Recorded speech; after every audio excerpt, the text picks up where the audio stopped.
ఒకసారి అక్కడ కలుస్తాం. పాస్ గారు అంటారా? పాస్ గారు ఉన్నారు.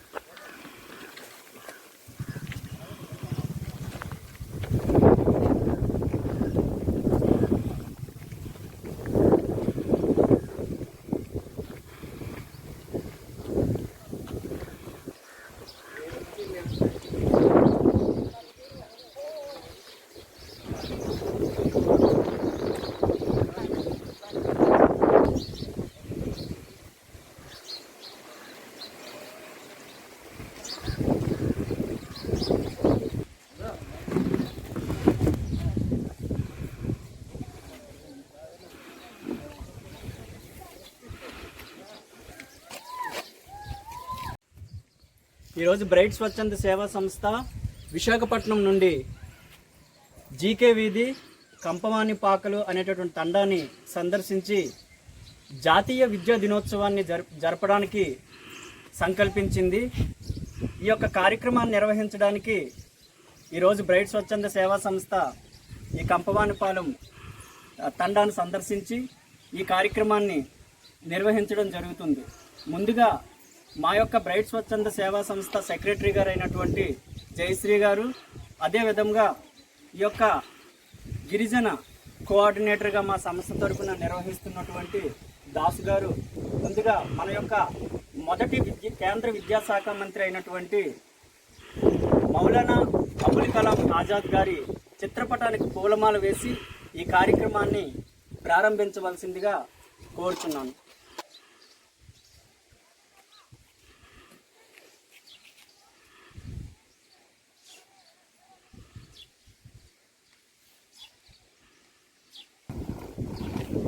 మా యొక్క గిరిజన కోఆర్డినేటర్గా వ్యవహరిస్తున్నటువంటి దాస్ గారిని మాట్లాడవలసిందిగా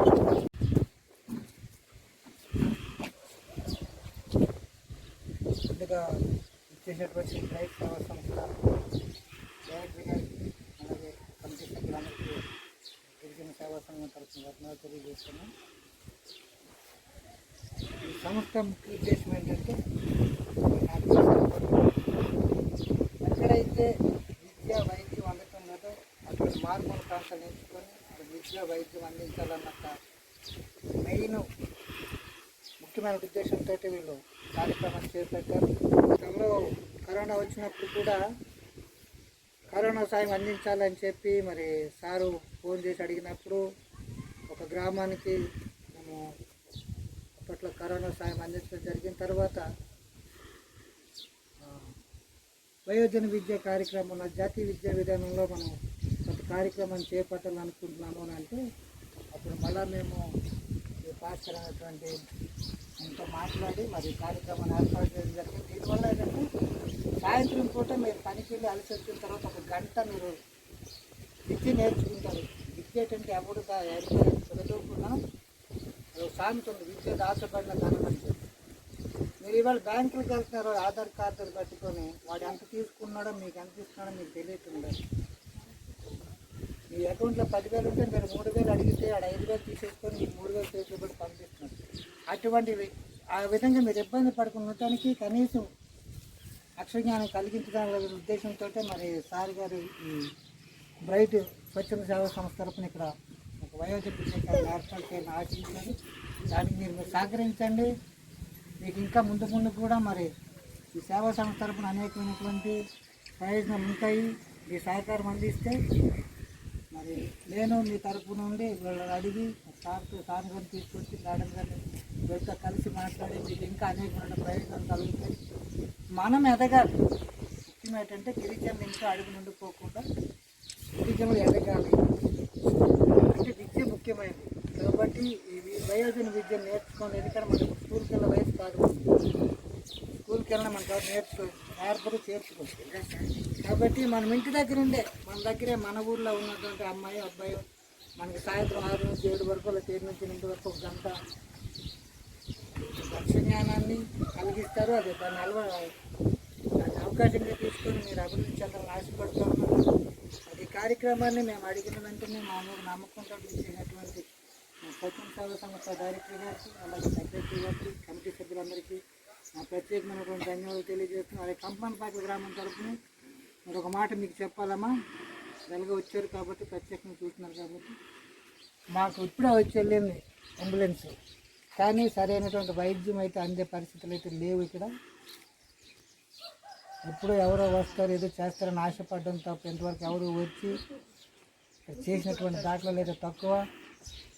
ఎమర్జెన్సీ అంటే మాకు డాక్టర్ ఉన్నాడు. మొన్న ఒక యాక్సిడెంట్ అయింది, బైక్ యాక్సిడెంట్.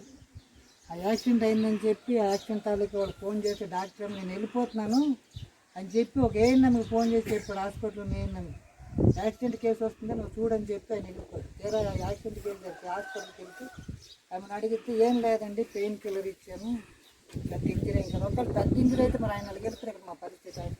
వాటిని దృష్టిలో పెట్టుకొని కనీసం వారం కోసం మాకు సోమవారం లక్ష్మీవారం ఇక్కడ శాంతి జరుగుద్దాము. సోమవారం ఆర్వీ నగర్లోనూ లక్ష్మీవారం అయితే ఇప్పుడు మీరు వచ్చారు మా చర్చి ముందు శాంతి జరుగుద్ది.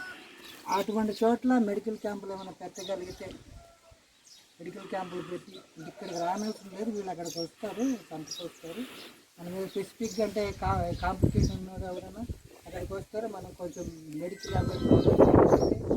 కొంతవరకు మీరు మాకు విద్యపరంగా వైద్యపరంగా కూడా సాధించడం అవుతారని చెప్పి మరి గ్రామం తరఫున నా వైద్య సహాయాన్ని కూడా ఏర్పాటు చేయని కోరుతున్నాను. ఈ అవకాశం నాకు ఇచ్చిన డైరెక్టర్ గారికి మరి సెక్రటరీ గారికి అలాగే కమిటీ సభ్యులందరికీ కూడా నా ప్రత్యేకంగా ఉండాలి తెలియజేస్తున్నాను. ఇంత ముందు ఈ కార్యక్రమాన్ని ఏర్పాటు చేసుకున్నాం. ఈ కార్యక్రమాన్ని ఉద్దేశించి మంచి మాటలు, అదేవిధంగా మీ యొక్క పరిస్థితులు ఏ విధంగా ఉన్నాయి అనేటటువంటి పరిస్థితులను కూడా దాస్ గారు మాకు వివరించడం జరిగింది. అయితే ముందు మనం ఇప్పుడు అన్నారు ఎవరో వస్తారు ఏదో చేస్తారని. అయితే ఇక్కడ మీరు నా గురించి మన గురించి ఒక 10 నిమిషాల పాటు టైం కేటాయించండి, నేను చెప్పే మాటలు వినండి. ఈరోజు ప్రపంచవ్యాప్తంగా చాలా అభివృద్ధి చెందుతుంది, చాలా అభివృద్ధి పదంలో వెళ్తుంది. అభివృద్ధి చెందుతున్న మానవులు ఎంతో అభివృద్ధి చెందుతున్నారు అనేటటువంటి పరిస్థితి ఈరోజు ఉంది. కానీ గిరిజన ప్రాంతాల్లో ఈరోజుకి కనీస వైద్యం అందటం లేదు అంటే కారణం ఎవరు అంటే మనం ఎవరినో దూషించడం కరెక్ట్ కాదు, మనమే దానికి కారణం. ఎందుకు మనలోంచి ఒక డాక్టర్ ఎదగలేడా, మనకు ఆ సామర్థ్యం లేదా, మనలోంచి ఒక మంత్రి రాలేడా? ఇవన్నీ రావాలంటే ముందు విద్య అవసరం ఉండాలి. ఆ విద్య విషయంలో మనం ఈ రోజుకి ఏదో జరిగిపోతుందంటే ఇప్పుడు మీ ముందు తరాలు ఆ ముందు తరాలు కూడా అదే ధోరణి ఉండడం వల్ల మీ జీవితాలు ఇంకా అలానే ఉన్నాయి. కానీ ఇక నుండి అయినా సరే మనం చదువుకోవాలి, మన పిల్లల్ని చదివించాలనే ఉద్దేశం మీలో ఉన్నట్లయితే మీ ఏరియాని, మీ గ్రామాన్ని మీరే అభివృద్ధి చేసుకోవచ్చు. మీరే మంత్రులు కావచ్చు, మీరే డాక్టర్లు కావచ్చు, మీరే ఆఫీసర్స్ కావచ్చు. ఇలాంటి వాళ్ళు ఎంతోమంది ఎదుగుతూ ఉన్నారు. కానీ ఇంకా చాలామంది ఇది. అయితే ఈరోజు నేను మీ గ్రామంకి సంబంధించి చెప్తున్నాను ఏంటంటే విద్యపరంగా కానీ ఇప్పుడు ఎలాగైతే దాస్ గారు అడిగారో వైద్యపరంగా కూడా మేము దానికి ప్రణాళికలు సిద్ధం చేస్తున్నాము. సో వైద్యపరంగా కూడా మేము చేయగలిగేది చేయడానికి మేము ముందు అటువంటి కార్యక్రమాలు మీకు వైద్యం అందించే ప్రయత్నం మేము 100% చేస్తాము. ఎందుకంటే ఈ యొక్క జీకే వీధితో మాకు ప్రత్యేకమైనటువంటి అనుబంధం ఉంది. ఎందుకంటే మేము ఒక చిన్న ఆర్గనైజేషన్గా ఏర్పడి ఒక చిన్న వీధిలో ఒక చిన్న ప్రాంతంలో ఏర్పడిన మా ఆర్గనైజేషను మరి మీ యొక్క ఏరియాలో చేసిన ప్రోగ్రాం యొక్క ఫలితమో పుణ్యమో మాకు తెలియదు. కానీ మాకు సంవత్సరంన్నర నుండి గవర్నమెంట్ నుండి రావాల్సినటువంటి అనుమతులన్నీ కూడా కరోనా టైంలో చేసినటువంటి మీ ఏరియాలో కార్యక్రమం జరిగిన వెంటనే మాకు ఆ అనుమతులు రావడం జరిగింది. అందుకనే నేను ఏదైనా సరే మా వాళ్ళతో మాట్లాడి ఫస్ట్ మనం గిరిజన ప్రాంతాల్లో ఏ కార్యక్రమం చేయాలన్నా మనం ఈ మండలం నుండే మొదలు పెట్టాలి, ఈ మండలం నుండే మనం చేయాలి అనేటటువంటి ఆలోచనతో మేము ముందుకు వెళ్తున్నాము. మీ గిరిజన ప్రాంతాలను అభివృద్ధి చేయడానికే మేము ముందు ఎజెండాగా తీసుకొని గవర్నమెంట్తో మాట్లాడడం జరుగుతుంది. ఆ గవర్నమెంట్తో మాకు అప్రూవల్స్ రాగానే గిరిజనులకు సంబంధించిన అభివృద్ధి చేయడానికి ప్రాజెక్ట్స్ని మేము మీకే ముందు ప్రయారిటీ ఇచ్చి మీ యొక్క అవసరాలను ఎప్పటికప్పుడు మేము దాస్ గారి ద్వారా మిగిలిన మా యొక్క మిత్రుల ద్వారా తెలుసుకుంటూ కూడా మీకు కావాల్సినటువంటి ఏర్పాట్లు అన్నీ చేస్తాము. అయితే ఈరోజు మేము ఈ కార్యక్రమాన్ని మా యొక్క సొంత విధులతో నిర్వర్తించడం జరుగుతుంది. కావున మీరందరూ కూడా సహకరించి మేము ఏ ఉద్దేశంతో ఈ కార్యక్రమాన్ని నిర్వహిస్తున్నామో ఆ ఉద్దేశాన్ని మీరు నెరవేర్చినట్లయితే ముందు మేము మరింత కార్యక్రమాలు ముందుకు తీసుకువెళ్ళడానికి మాకు ఒక ఉత్సాహం అనేది వస్తుంది. అలా కాకుండా మీరు నిర్లక్ష్యం వ్యవహరిస్తే మేము ముందు మంచి కార్యక్రమాలు చేపట్టడానికి మాకు అవకాశం ఉంది. ఎందుకంటే మీ ఉత్సాహాన్ని బట్టే మేము మీ ద్వారా గవర్నమెంట్తో మాట్లాడి మీకు మంచి ప్రాజెక్టులను తీసుకురాగలము. చదువుకున్న మీ పిల్లలకి ఇక్కడే మీ ఏరియాలోనే ఉద్యోగ అవకాశాలని స్వయం ఉపాధి కల్పన ద్వారా కానీ లేదంటే మా యొక్క ఆర్గనైజేషన్ ద్వారా కానీ ఉద్యోగ అవకాశాలను కల్పించడానికి ఉంటుంది. అదేవిధంగా మీరు కూడా మీ ఇంటి వద్దనే ఉండి మీరు మీ ఆదాయాన్ని సంపాదించుకోవడానికి తగినటువంటి స్వయం ఉపాధి కల్పన కార్యక్రమాలను చేపట్టడానికి అవకాశం ఉంటుంది. సో అందువలన ఏంటంటే మీరు ఏ కార్యక్రమం మేము ఇక్కడ మీకు నిర్వర్తిస్తున్నా దాన్ని మీరు సఫలీకృతం చేయడానికి ప్రయత్నించినట్లయితే ముందు మీ జీవితాలు బాగుంటాయి. మీ జీవితాలు బాగోవటం ద్వారా మేము ఏ ఆశయంతో ఈ సంస్థను స్థాపించామో ఆ ఆశయ సాధన కూడా నెరవేరుతుందని మీ అందరికీ తెలియచేసుకుంటూ మీ సహాయ సహకారాలు అదేవిధంగా దాసు గారు మిగిలిన మిత్రులు అందరూ సహకారాలు ముందు చేపట్టే కార్యక్రమాలు కూడా అందిస్తారని ఆశిస్తూ ఇప్పుడు మా సంస్థ కార్యదర్శి జయశ్రీ గారిని మాట్లాడవలసిందిగా కోరుచున్నాను. ధన్యవాదాలు.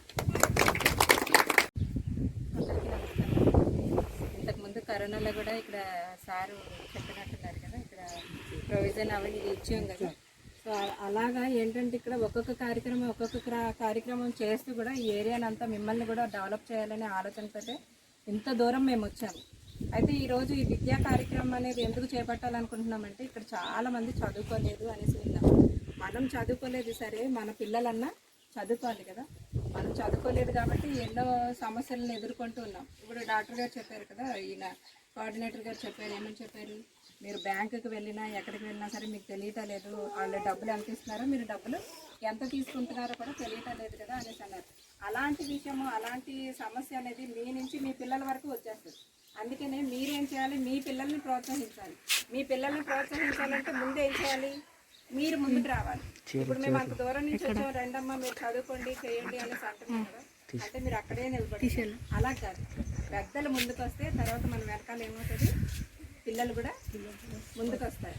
సో అందుకని ఇప్పుడు మేము ఏంటంటే పెద్దవాళ్ళు బయటకు వెళ్ళి ఎలాగ చదువుకోలేరు, కొంచెం కనీసం మనకి అక్షర జ్ఞానం అన్నా ఉండాలి. కాబట్టి ఇక్కడ మీకు ఒక 3 నెలలు ఒక టీచర్ని పెడతాము, ఆవిడ చదివిస్తారు, మీకు అన్ని కావాల్సిన మెటీరియల్ అన్నీ ఇస్తాము.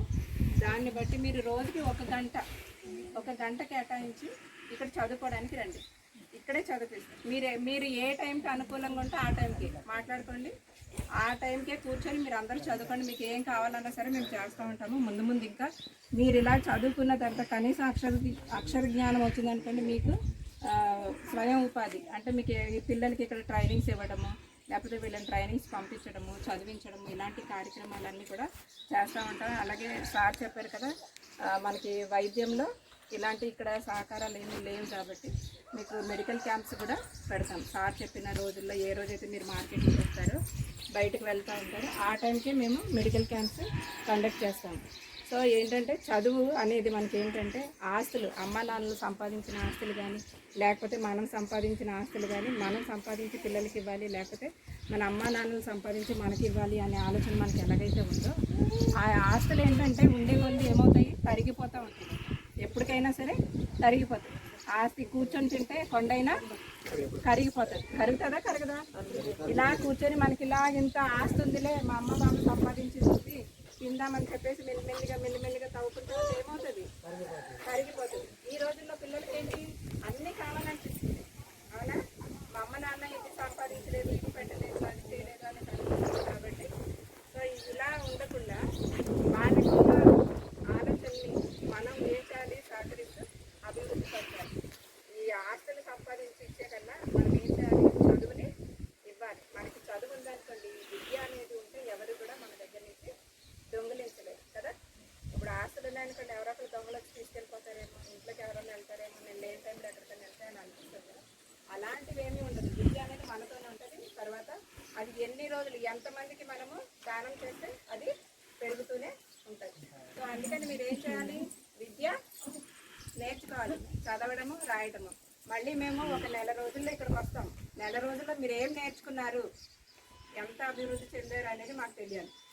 మీరు ఒక్కసారి మాకు సహకరిస్తే, ఒక ప్రోగ్రామ్ చేసేటప్పుడు మేము అంత దూరం నుంచి వస్తున్నాం కాబట్టి మీరు సహకరిస్తే కనుక మేము కూడా మీ దగ్గరికి వచ్చి ఏదైనా సరే ఇది కావాలి అనుకుంటే పలానా వాళ్ళకి ఇది లేదు, అది చెయ్యాలి అనే ఆలోచనతో మేము కూడా ముందుకు వస్తాం. మాతో పాటు వింటున్నారా మీరు అందరూ? నేను మాట్లాడేది అర్థమవుతుందా? మరి మాట్లాడాలి కదా, కనీసం సమాధానం చెప్పాలి కదా. చేస్తారా? నేర్చుకుంటారా? మీకు పలకలు ఇస్తాము, బుక్స్ ఇస్తాము, పెన్సిల్స్ ఇస్తాము, అన్నీ ఇస్తాం. టీచర్ నేర్పించేటప్పుడు బోర్డు ఇస్తాము, డస్టర్, ఇవన్నీ కూడా ఇస్తాం. సరేనా? కానీ మీరు ఏం చదువుకుంటున్నారు అనేది నేను ఎప్పటికప్పుడు వీడియోస్ కూడా అడుగుతాను. అంటే వచ్చేసేమో ఇక్కడ పలకలు ఇచ్చేసేమో సార్, వచ్చి ఇక్కడ పలకలు ఇచ్చేసారు, బుక్స్ ఇచ్చేసారు, వెళ్ళిపోయారు అనేది కాదండి. మనం ఒక విత్తనం వేస్తున్నామంటే కనీసం అందులో ఒక చెట్టన్నా మొలిసింది అనుకోండి, అదే పెద్ద వృక్షం అవుతుంది. అవునా? సో అందుకని మీరు రోజు మీరు ఏం నేర్చుకుంటున్నారు, ఇక్కడ అటెండెన్స్ రిజిస్టర్ కూడా పెడతాం. ఎంతమంది వస్తున్నారు, ఎంతమంది రావట్లేదు అని. మీరు ఈ 3 నెలలు నేర్చుకోండి. నేర్చుకున్న తర్వాత మీకు ఏం చేయాలనేది మేమే ఆలోచిస్తాం. సరేనా? మీరు మమ్మల్ని నమ్మండి, మేము మీకు ప్రతిదీ కూడా సహకారాన్ని అందిస్తాము. ఎవరు ఎంతమంది చదువుకుంటారనేది ఎవరు ఫాస్ట్గా చేయొచ్చు చూపిస్తారో చూపించండి. మేము చదువుకుంటాము, మాతో పాటు మా పిల్లల్ని కూడా చదివిస్తామనేది. ఎంత ఫాస్ట్గా మీరు చేతులు పైకెత్తితే అంత మీరు అంత ఇంట్రెస్ట్గా ఉన్నారని అర్థం. మీ ఇంట్రెస్ట్ని బట్టే మేము కూడా చదివిస్తాం. ఇప్పుడు రెడీ 1 2 3 ఎవరు చదువుతారు, ఎవరు చదివిస్తారు? నేను 3 అంటాను. ఎవరు ఫాస్ట్ గా చేయొద్దే వాళ్ళకి బాగా ఇంట్రెస్ట్ ఉన్నట్టు. సరేనా? అంటే మీ ఇంట్రెస్ట్ని బట్టి మీ పిల్లలకు కూడా ఇంట్రెస్ట్ వస్తుంది కదా. మీకు ఉండాలి ముందు ఉత్సాహం. ఎవరిలో ఉండాలి?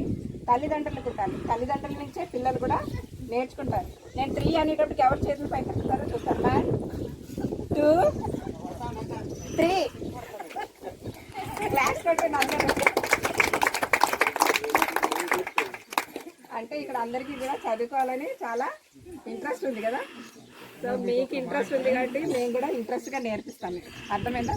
మీరు చదువుకోండి, ముందుకు రండి, మేము కూడా మా యొక్క సంవత్సరాలు ఇక్కడ మాకు మిమ్మల్ని అందరినీ ఇలాగ మాకు తీసుకొచ్చి మాట్లాడించి, మేడం మాకు ఇది లేదు, సార్ మాకు ఇది లేదు, మా ఊళ్ళకి ఇది చెయ్యండి అని చెప్పేసి ఇక్కడ నుంచి దాస్ గారు వీళ్ళందరూ కూడా మాకు చెప్పడం, మిమ్మల్ని అందరినీ ఇలా ఏర్పాటు చేసి ఇక్కడ కూర్చోబెట్టి మా యొక్క 2 మాటలు కొంచెంసేపు మాకు టైం కేటాయించి చేయడమే కాదు, దీన్ని మీరు కంప్లీట్గా చేయాలి. 3 నెలలు నేను నెలకు ఒకసారి వస్తాను.